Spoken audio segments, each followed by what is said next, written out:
তা ভাই বোন, আমাদের দেশে একটা কথা বেশ জোরে সোরে প্রচলিত আছে, আর তা হলো আমরা অনেকেই বলি জন্ম, মৃত্যু এবং বিয়ে এ তিনটি আল্লাহ তাআলার হাতে।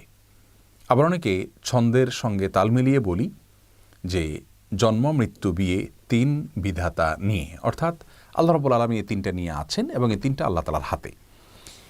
আপাত দৃষ্টিতে মনে হচ্ছে যে এটি তাকদীরের প্রতি বিশ্বাস এর কথা প্রকাশ করা ভালো কথা, কিন্তু মূলত এটি আল্লাহ রাব্বুল আলামিনের যে তাকদীর রয়েছে সেটাকে সীমাবদ্ধ করার শামিল।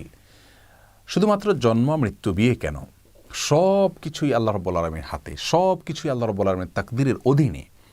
আমরা কি করব কি না করব আল্লাহ রাব্বুল আলামিন আগে থেকে জানেন, তিনি লিখে রেখেছেন। তার তাকদীর আমাদেরকে বাধ্য করছে ব্যাপারটি সেরকম নয়, বরং আমরা যা করতাম, আমাদের যে গন্তব্য, আমাদের যে কর্ম, সেটা আল্লাহ তাআলা আগে থেকে জানেন, তিনি লিখে রেখেছেন। তার তাকদীরের বাইরে কিছুই নেই। শুধুমাত্র জন্ম, মৃত্যু, বিয়ে কেন, আমাদের উপার্জন, আমাদের খাদ্য, আমাদের রিজিক, আমাদের সব বিষয়গুলোই আল্লাহ রাব্বুল আলামিনের হাতে।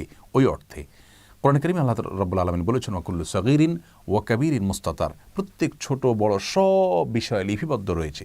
সব বিষয় আল্লাহ রাব্বুল আলামিনের জ্ঞানের অধীনে রয়েছে, আল্লাহ তাকদীরের অধীনে রয়েছে। বিধায় আমরা তাকদীরের কারণেই বাধ্য হচ্ছি, সেভাবে নয়, বরং তাকদীরটা শুধুমাত্র আমাদের বিশ্বাসের জন্য।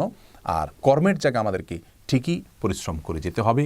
স্বয়ং রাসূল করিম সাল্লাল্লাহু আলাইহি ওয়াসাল্লামের হাদিসে আমাদেরকে নির্দেশ করা হয়েছে, আমালু, তোমরা কাজ করতে থাকো, ফাকুল্লুন মুয়াসসারুন লিমা খুলিকা, তোমার তাকদীরে যা লেখা আছে সেদিকেই তুমি যাবে, বাট তোমার কাজ হলো পরিশ্রম করে যাওয়া, কাজ করে যাওয়া। অতএব তাকদীরের দিকে আমরা লক্ষ্য করে থাকবো না, তাকদীর শুধু বিশ্বাস করবার জন্য, কাজের ক্ষেত্রে আমরা শুধুমাত্র কাজ করতে থাকব।